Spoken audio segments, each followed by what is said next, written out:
The wind, a bitter sculptor, had etched its cruel lines onto the face of the old auto shop, just as grief had carved its own indelible marks upon Alara. Her husband, Thomas, had been the heart of this place, his laughter echoing among the wrenches and the scent of oil. Now, only the dust motes danced in the slivers of sunlight, ghosts of a vibrant past. Alara, a woman whose spirit had once matched the gleam of polished chrome, moved through the silent space like a whisper, her hands still finding comfort in the familiar heft of tools, though the joy had long since fled. She was a woman built of quiet resilience, her frame slender but taut, with an inner strength forged in the fires of loss. Her work, a meticulous ballet of steel and grease, had always been her solace. But since Thomas's passing, the shop, once a beacon of their shared dreams, had become a mausoleum of memories, its peeling paint and sagging roof a physical manifestation of her own dwindling hope. Bills piled like miniature headstones on the rickety desk, each one a fresh assault on her already fractured peace. The world, it seemed, had forgotten her, leaving her to grapple with the relentless churn of debt and the profound ache of absence. Her small, weather-beaten home, attached to the back of the shop, offered little respite. The floorboards groaned underfoot, a symphony of decay, and the single, stubborn leak in the kitchen ceiling dripped a monotonous rhythm, each plink a hammer blow to her already fragile resolve. She was a woman adrift, tethered only by the rusty chains of obligation, her days a monotonous cycle of work and worry. The vibrant hum of life that had once filled her existence had been replaced by the hollow echo of what was lost. One frigid afternoon, a shadow fell across the shop's grimy entrance. A motorcycle, a beast of chrome and roaring power, sputtered and died with a final, mournful cough. Its rider, a man whose leathers were as worn as his expression, dismounted with a weary sigh. He was a figure cut from granite, his face a roadmap of hard living. His eyes, though tired, held a glint of steel. A heavy beard framed a mouth that rarely smiled, and the patches on his vest, a snarling wolf, a fiery skull, spoke of a life lived on the fringes, outside the soft glow of conventional society. He pushed the bike into the shop, its weight immense, its silence unsettling. He spoke in a low rumble, his voice gravelly, like stones shifting in a dry riverbed. Engine seized. No money. Just stranded. His gaze, direct and unblinking, met Alara's. She saw not menace, but a raw, unvarnished desperation that mirrored her own. Her heart, a weary drum, skipped a beat. She had little to give, barely enough to keep her own flickering flame alive. Self-preservation screamed at her, a primal urge to protect the meager resources she possessed. Yet, in his eyes, she saw Thomas, a memory of shared struggle, of quiet dignity in the face of adversity. A familiar warmth, a spark she thought long extinguished, flickered within her. Compassion, an old friend, stirred in her chest. She looked at the man, a stranger cast adrift in a world as unforgiving as her own. His need was palpable, a silent plea hanging in the cold air. She hesitated, a silent battle raging within her.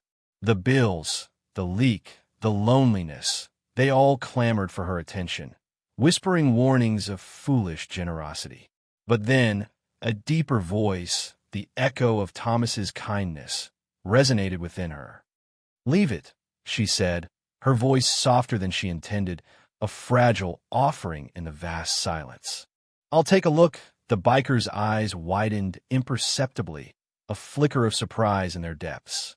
He nodded, a single, decisive movement, and left a worn leather glove on the counter, a silent promise to return. Alara watched him go, a solitary figure disappearing into the biting wind, leaving behind only the scent of exhaust and the ghost of an unspoken gratitude. She worked on the motorcycle with a quiet intensity, her hands moving with an almost unconscious grace. The engine, a complex puzzle of metal and oil, yielded to her expertise. She replaced the seized components, cleaned the fouled carburetor, and tuned the engine until it purred like a contented cat. It was a labor of love, a small act of rebellion against the encroaching darkness. She poured her meager savings into the parts, sacrificing a week's worth of groceries, a small but significant offering. When the biker returned days later, his face still etched with weariness, she simply handed him the keys. "It's running," she said, her voice flat, devoid of expectation.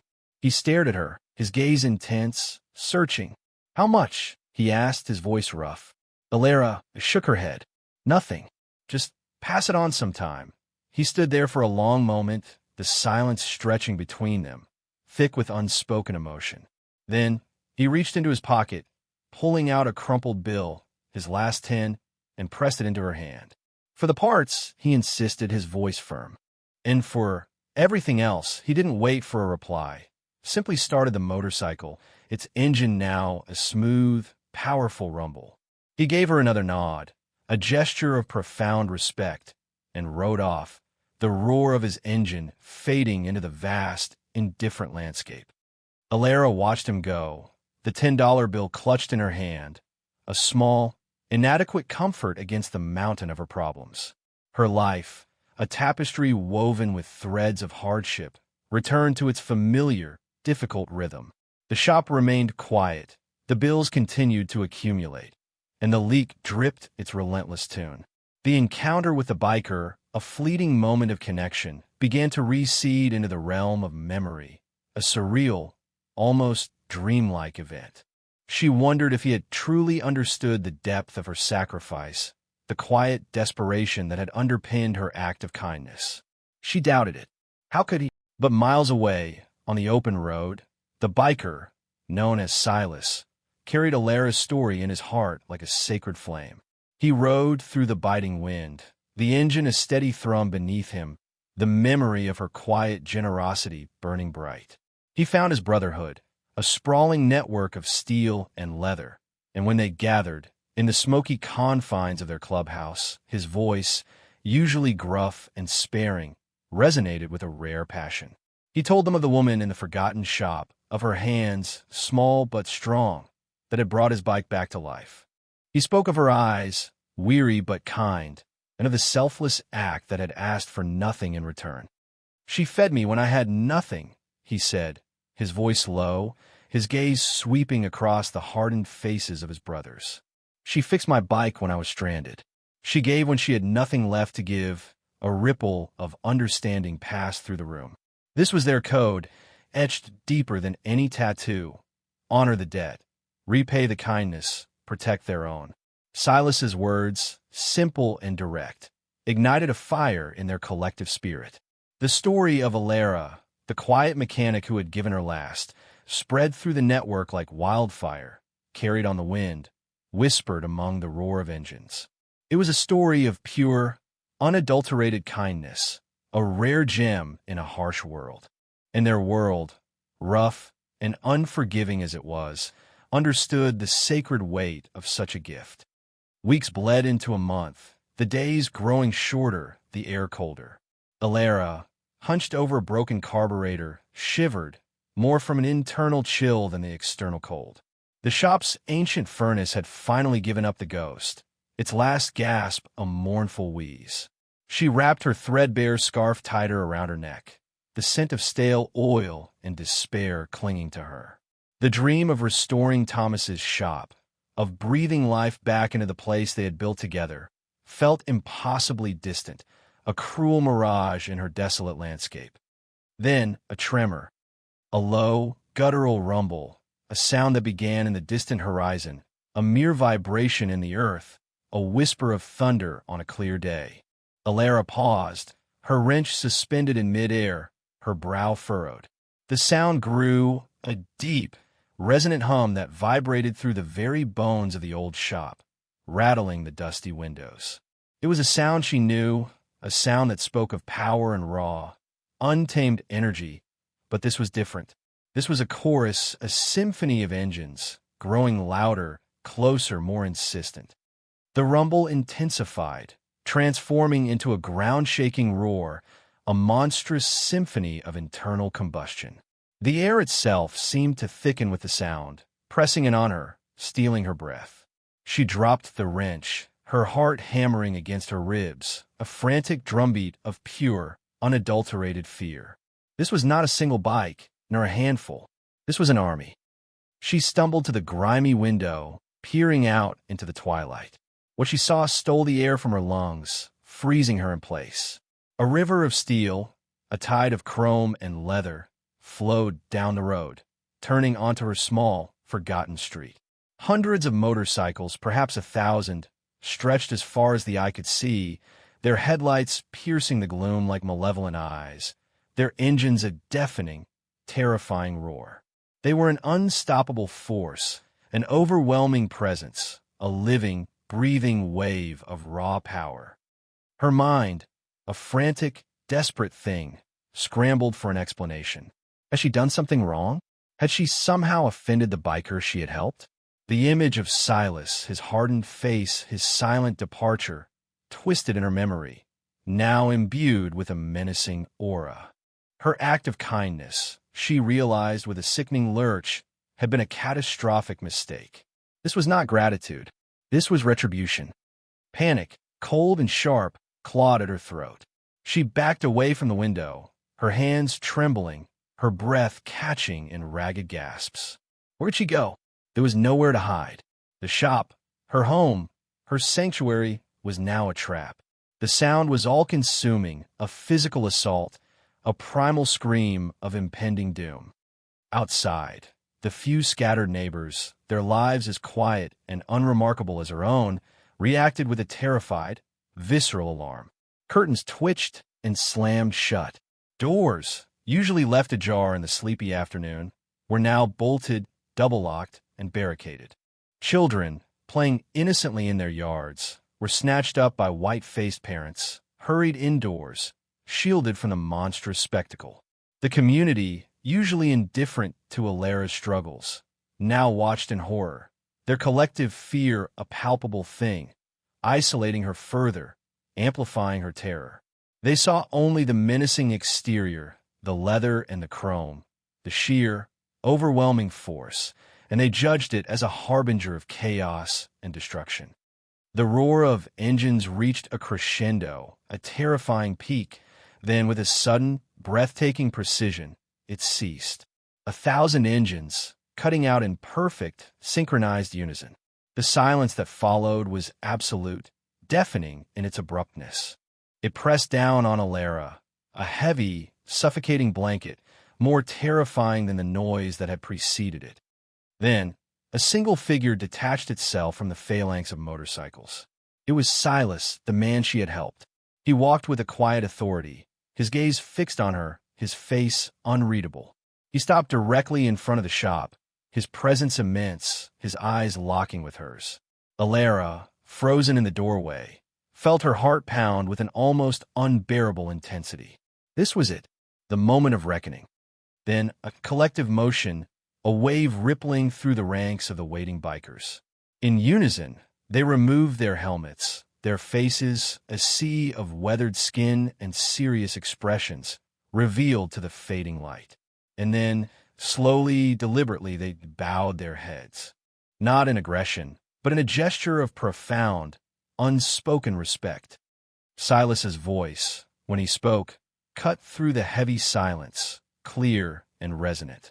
"Ma'am," he began, his voice devoid of menace, thick with a deep, unwavering sincerity. "You fed me when I had nothing. You fixed my bike when I was stranded.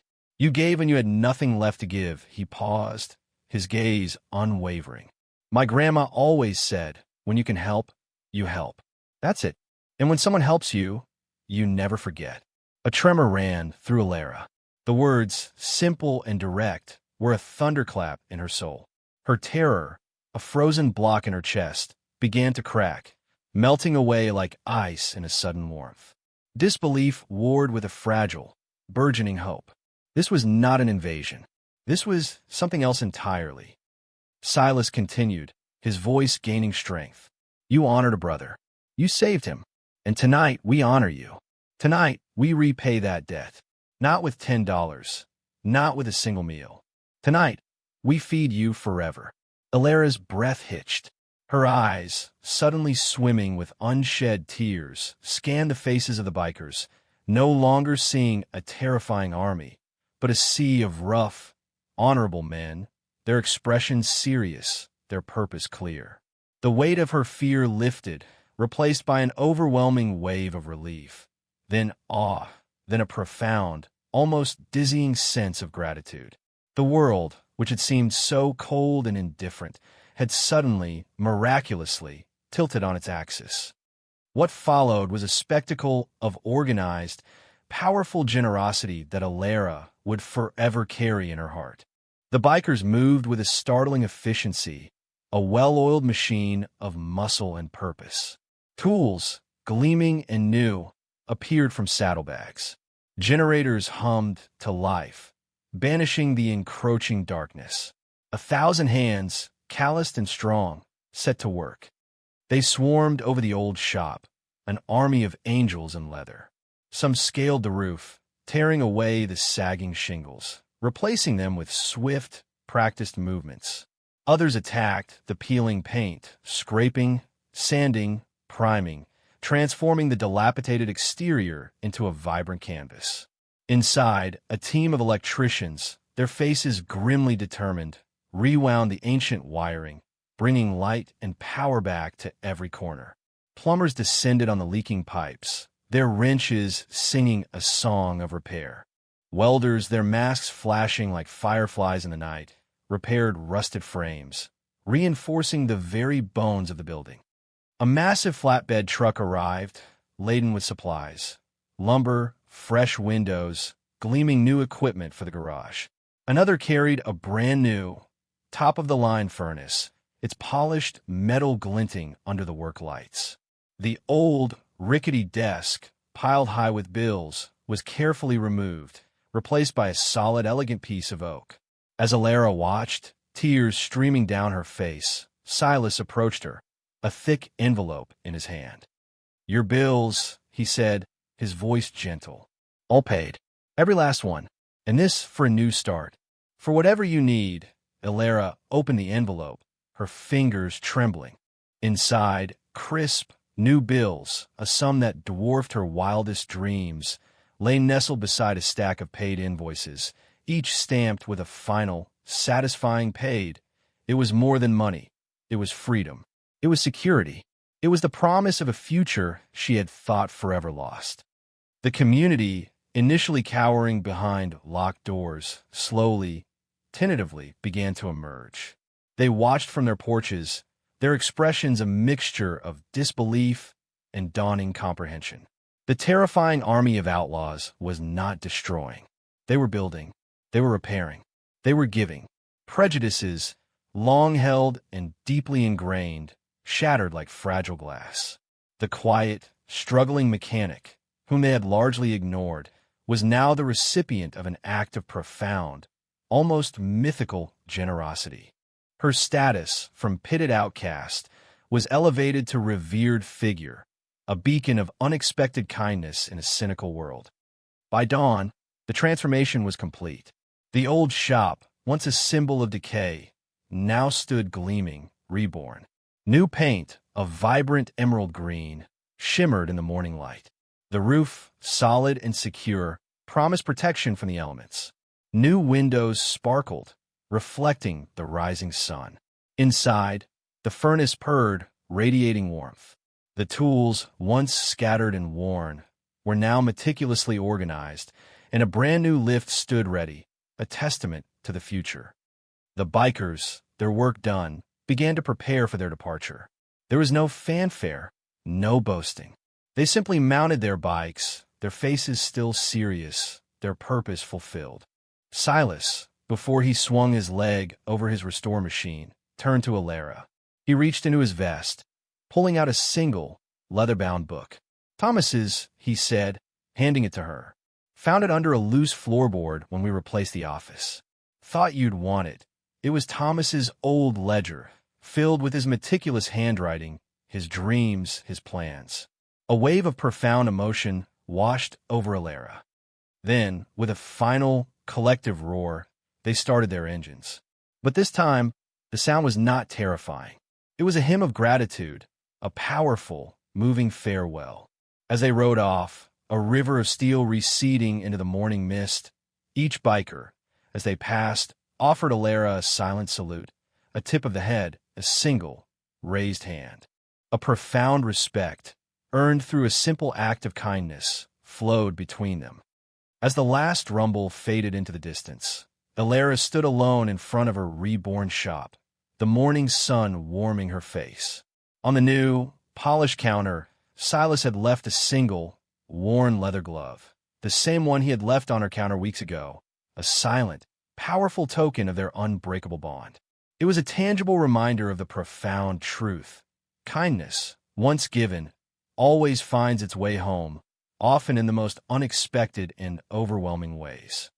The shop, now a testament to generosity, thrived. Alara, no longer burdened by debt or despair, worked with a renewed vigor, her hands still finding comfort in the tools, but now with a joy that had returned, brighter than before. She used her new resources not just for herself, but for others. She offered free repairs to struggling families, mentored young, aspiring mechanics, and became a quiet pillar of her once indifferent community. The old shop, once a mausoleum of memories, was now a vibrant hub, a living monument to the power of compassion. Alara often found herself looking at the worn leather glove, a silent conversation between her and a vast, unseen network of rough angels. It reminded her that even in the darkest corners of the world, a single spark of kindness could ignite a wildfire of change, transforming lives, shattering prejudices, and proving that the greatest debts are sometimes repaid not in coin, but in a profound, life-altering outpouring of human connection. What small act of kindness, dear viewer, might you offer today, knowing that its ripple might one day return to you as a tidal wave of grace?